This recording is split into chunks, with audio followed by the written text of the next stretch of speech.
Dando sequência, então, ao nosso estudo sobre os répteis, nós já falamos, então, sobre os quelônios, que são as tartarugas, falamos também sobre os lagartos, né, então, do grupo dos Lacertilia, do Tuatara, lagartos juntamente com as serpentes e as cobras de duas cabeças estão representando, então, um grupo chamado Squamata. São aqueles que apresentam claramente aquela muda, né, substituição das escamas antigas, do revestimento antigo por um novo. Então, os esquamados, hoje, nesse momento, nós vamos falar sobre as serpentes, também chamadas de ofídia. Então, localizando vocês, aqui estão os quelônios, aqui são formas extintas, esse aqui é o esfenódon punctáceo, o tuatara, que é a espécie única lá da Nova Zelândia, aqui representando os esquamados, né, então, os lagartos e as serpentes. E, lógico, ainda nós temos que falar um pouquinho depois sobre os crocodilianos, ainda falta um pouquinho sobre répteis depois dessa aula. Sobre as serpentes, então, assim como os lagartos, elas possuem um cinetismo craniano bastante aumentado. Então, se olhar a região do crânio de uma serpente, ela tem um osso chave, aqui um de cada lado, que é o osso quadrado, que tem pontos com ligamentos bem frouxos, bem flexíveis. Então, elas conseguem abrir a boca tanto nesse sentido, quanto lateralmente, porque aqui as hemimandíbulas de uma serpente, elas não são fundidas, como acontece lá no lagarto. No lagarto, as duas partes da mandíbula são fundidas por uma síntese óssea. E aqui não, aqui é um ligamento, né, um tecido bem frouxo. Então, elas conseguem abrir muito a boca. Então, quando elas se alimentam de uma presa e vão ingerir essa presa, elas apoiam nessa presa, nesses dentinhos, e elas conseguem movimentar, inclusive, cada lado aqui da mandíbula, do crânio, de forma independente. Então, elas vão puxando, arrastando a presa para dentro da boca. Então, elas puxam, né, basicamente dessa forma, e vão, então, fazendo com que a presa seja, então, introduzida lá para o esôfago, para o seu intestino, certo? Então, esse cinetismo craniano é bem aumentado nas serpentes. As serpentes todas são predadoras, elas podem se alimentar de pequenos vermes, coisas pequenininhas, se forem aquelas bem pequenas, fossoriais, mas muitas delas se utilizam de estratégias para a captura da sua presa, que é o caso das grandes serpentes chamadas constritoras, que é o caso da jiboia, né, da sucuri, que se enrolam numa presa e matam a sua presa por asfixia. Não é aquela ideia, vai pegar a presa para quebrar os ossos para depois ingerir. Não, na verdade, elas seguram firme por um tempo e aí a presa para de respirar, depois elas conseguem ingerir. Então, nesse caso, as constritoras não empregam peçonha, que é a estratégia daquelas serpentes que têm dentes especializados para inocular o veneno, que é o caso dessa aqui, por exemplo. Então, ela tem outros dentinhos que ajudam aqui a ingerir a presa, mas quando elas têm esses dentes especializados, né, elas são consideradas peçonhentas, que vão inocular peçonha na sua presa, certo? E bem característico, então, das serpentes é o fato delas também fazerem a muda. Então, conforme elas vão crescendo, elas fazem um novo revestimento, lembra aquelas escamas então, de queratina, e elas depois saem de uma forma inteira, nesse caso, assim, sai todo o revestimento de uma vez só. Inclusive, até a parte da membrana que cobre, né, os olhos, ela é substituída nesse momento. Então, ela substitui totalmente a sua pele velha. Aqui, olhando, então, um esqueleto de uma serpente, para mostrar que ela é, então, um animal vertebrado, que tem um monte de vértebras, cada uma com um par de costelas. Percebe só quando chega aqui no finalzinho, a cauda dela é que não tem costelas. Então, tem costelas praticamente por todo o corpo. Aqui mostrando bem claro que é uma serpente, que é uma cascavel, uma peçonhenta, tem os dentes bem longos, né, inoculadores, e aqui dá para saber direitinho, porque no finalzinho da cauda tem um chocalho típico de uma serpente cascavel. Então, ela vai, conforme vai crescendo, vai havendo deposição desses elementos aqui do chocalho, e ela consegue, então, fazer aquele guiso, né, bem típico de serpentes cascavéis, quando elas estão se sentindo, então, ameaçadas. Então, para mostrar aqui o esqueleto interno. Internamente, as serpentes são muito parecidas com os outros répteis. Elas têm algumas particularidades, especialmente relacionadas, então, com a acomodação dos órgãos internos. Lembre que elas são bem mais estreitinhas, né, cilíndricas mais estreitas. Elas precisam, então, acomodar todos os órgãos. Então, lembre a questão dos pulmões. Um vai ser longo, bem desenvolvido, e o outro vai ser mais curtinho. Então, para acomodar os dois pulmões, né, um é grande e o outro vai ser, como eu falei, bem menor. Aqui o pulmão direito, mostrando aqui direitinho, né, o esquerdo, que ele é só um vestígio de pulmão. Outra coisa, o fígado e a vesícula são deslocados, vem primeiro um, depois o outro. No caso das gônadas, né, tem apenas uma, o rins também, aqui no caso, especialmente os testículos existem os dois, mas os rins têm apenas um, rim direito. Então, tudo isso é uma forma de acomodar direitinho os órgãos dentro do corpo aí de uma serpente.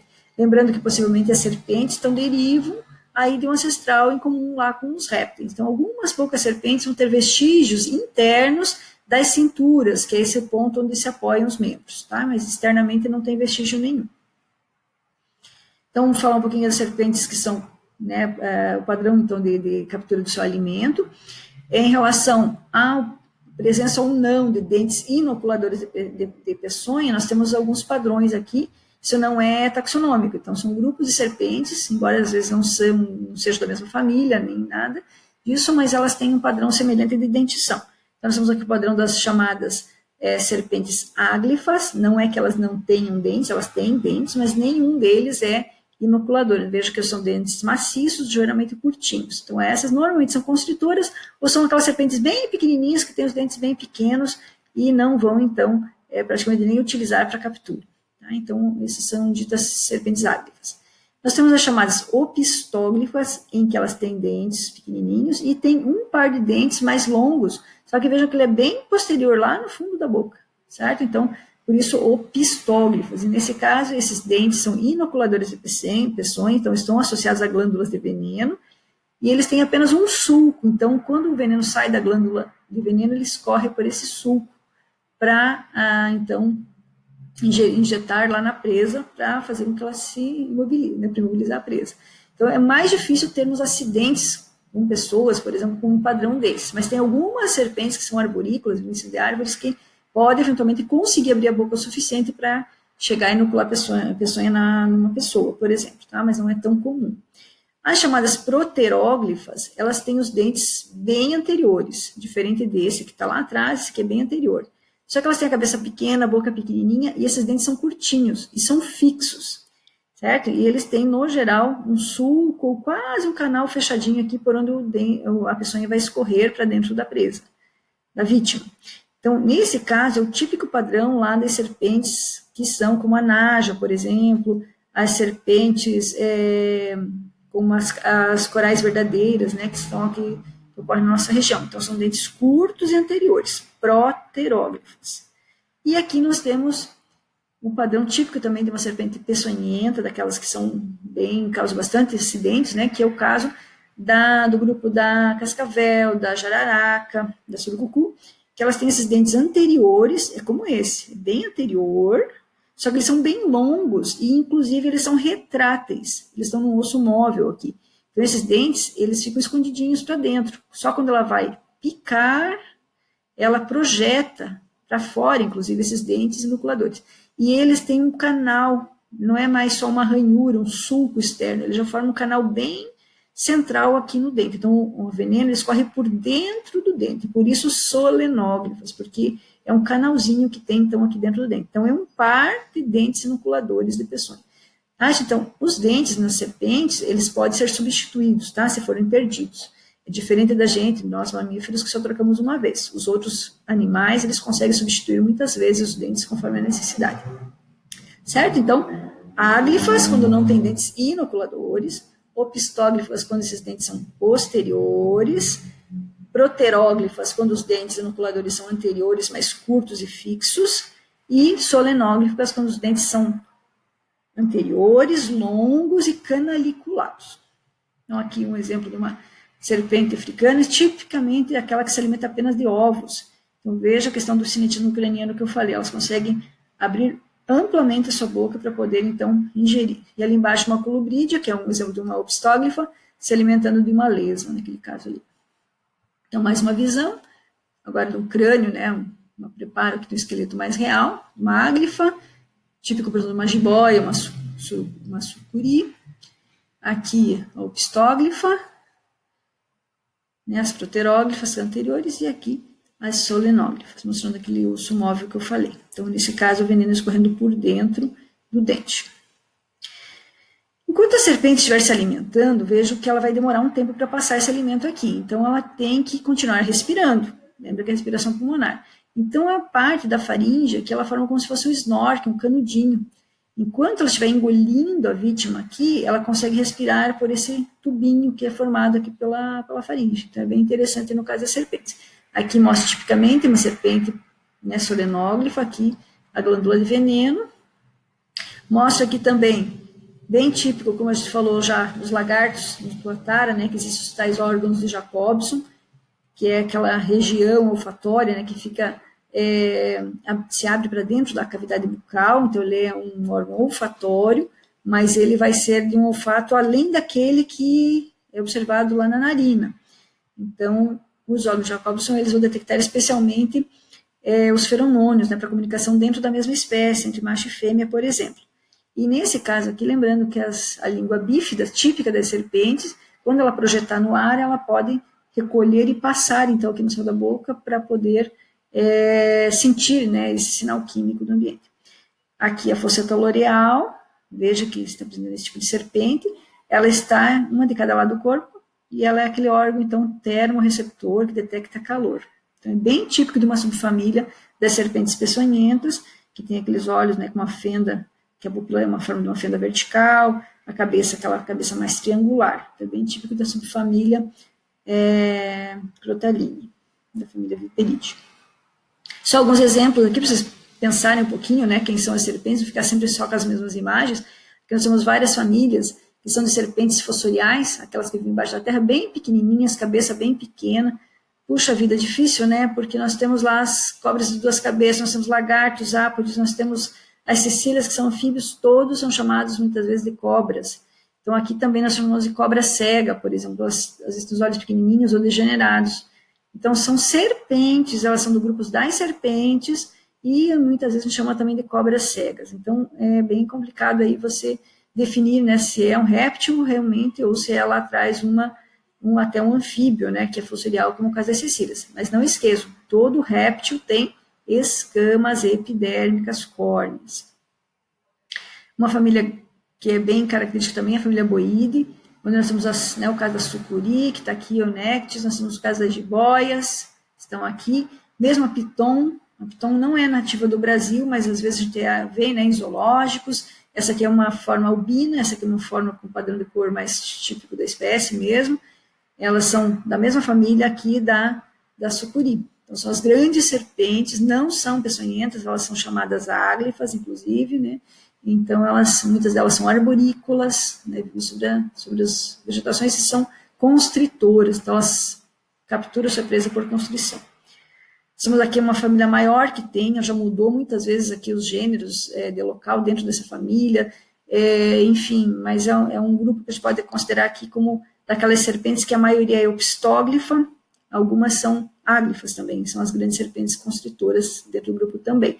Então, aquelas chamadas de dormideira, cobra coral falsa, serpentes que são lá de cobra d'água, cobra cipó, tá? Então, todas desse grupo aqui.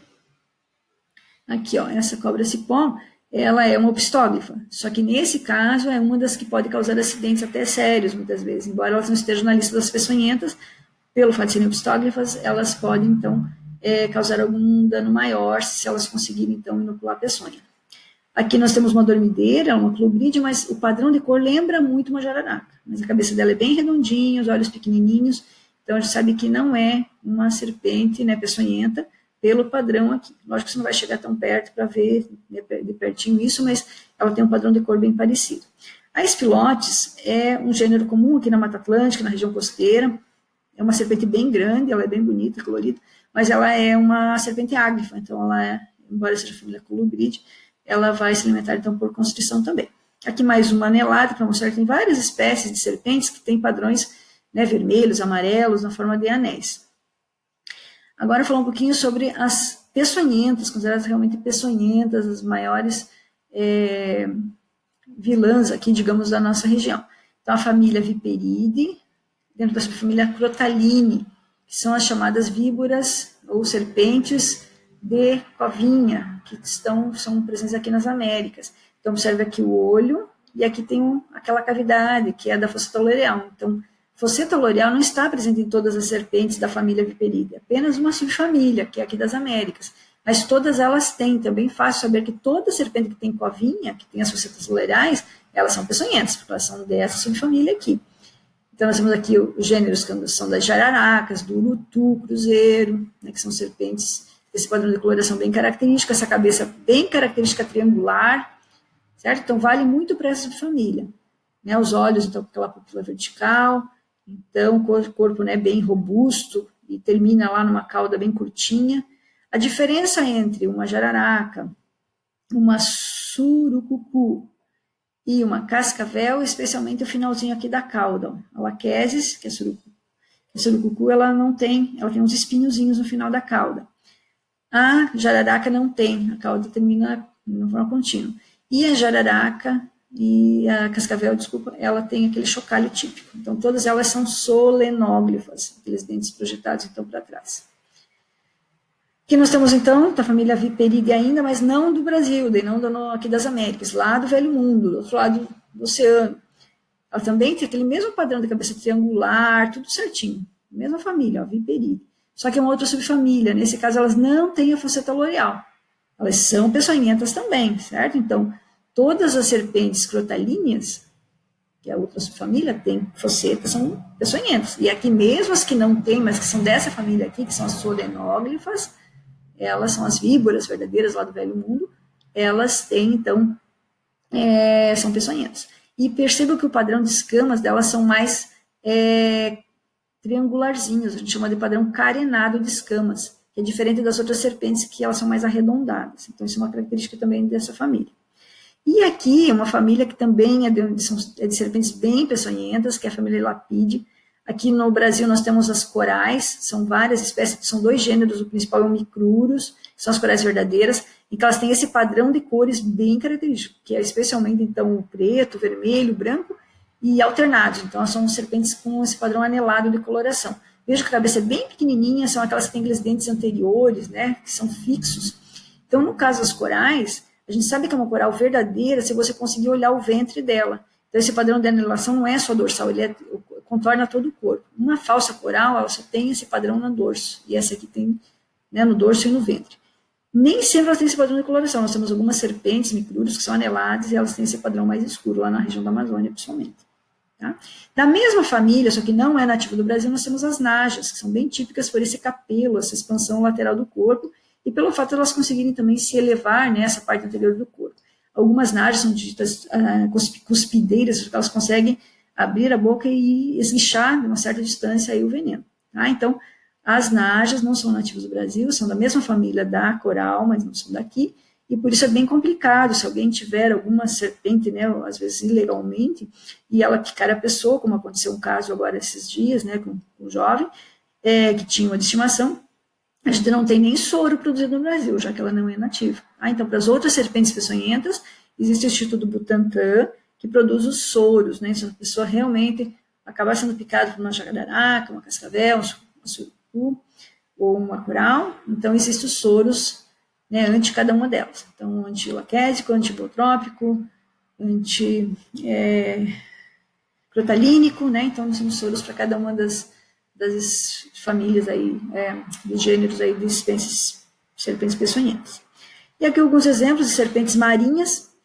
Então, lembra que eu falei que os répteis são raramente marinhos, menos de 5% dos répteis atuais vivem no mar, e eles têm todas aquelas adaptações para poder viver embaixo d'água. Então, as serpentes marinhas, que são lá da região dos ambientes coralinos, lá da Austrália, elas são peçonhentas também. Elas têm o mesmo padrão proteróglifo ali da nade e da coral verdadeira, só que elas não são da mesma família. Então, aqui nós temos cabeças pequenas também, são proteróglifas, como eu falei, e é interessante que elas conseguem ficar bastante tempo embaixo da água, elas têm um pulmão bem longo, né, bem grande, e ela consegue estocar por muito tempo o ar. E essa a face ventral aqui do corpo, ela consegue fazer algum tipo de troca, um pouco de trocas gasosas pela pele. Ela é bem mais fininha nessa região ventral. Isso porque elas estão também há milhares de anos vivendo dentro do mar, então elas são bem adaptadas a esse tipo de padrão, deslocamento, inclusive, né, aqui não dá para ver a cauda, mas elas têm a cauda achatadinha lateralmente, que permite, então, uma mobilidade boa dentro da água. E, finalmente, então, falar um pouquinho sobre a reprodução das serpentes. Lembrando que o padrão, né, do órgão copulador masculino serve também lá para os lagartos, né, o padrão de terem um M-pênis. Então, aqui, como eu falei, ele fica localizado dentro da cloaca, só no meio da cópula que ocorre a eversão, né, desse órgão copulador, e apenas uma metade aqui que vai servir então para fazer a cópula. Então, vai acoplar a cloaca da fêmea. Nós temos serpentes, que é a maioria que vai por ovos, então copula e depois faz uma deposição de ovos, então a grande parte delas é ovípara, então põe o ovinho, joga o filhotinho lá dentro, lembra que é ovo miniótico, faz um ninho. Algumas, como é o caso da jiboia, aqui ela é ovovivípara, então ela tem o ovo com casca, mas fica retido dentro do corpo dela, e quando já estiver no momento de eclodir o ovo, o filhotinho sair, é que ela vai fazer a postura. E nós temos algumas que são vivíparas, né? Algumas espécies, não é assim padrão só da peçonhenta, mas algumas peçonhentas, como é o caso aqui da cascavel, por exemplo, ela vai parir filhotinhos já prontinhos, né? Então ela é um tipo de viviparidade diferente dos mamíferos, tá, gente? Nós, mamíferos, temos placenta e tudo mais, eles são um pouquinho diferentes, mas funciona também. E nós temos aqui, né, alguns exemplos dessas serpentes que são ditas, então, vivíparas. Essa aqui é uma opistóglifo e essa aqui é uma solenógrafo, então não tem a ver muito com qual é a família, são estratégias que aconteceram dentro dos grupos aí, certo? Então, um pouquinho aí sobre a reprodução das serpentes. Então, não esquecendo, então, que temos, para quem, né, tem mais interesse, saber um pouco mais sobre esse grupo, né, nós temos o Instituto Butantan, que é quem trabalha com essa questão de soros, por exemplo. Nós temos aí grupos de estudos que estudam as espécies, né, nativas, a importância delas como controladoras de população, né, de camundongos, de animais, de modo geral, certo? Então, é bem interessante o estudo das serpentes também. Então, ainda falta nós apresentarmos um pouquinho sobre os crocodilianos, que é a próxima etapa da aula aí. E aí finalizaremos os répteis. Até mais.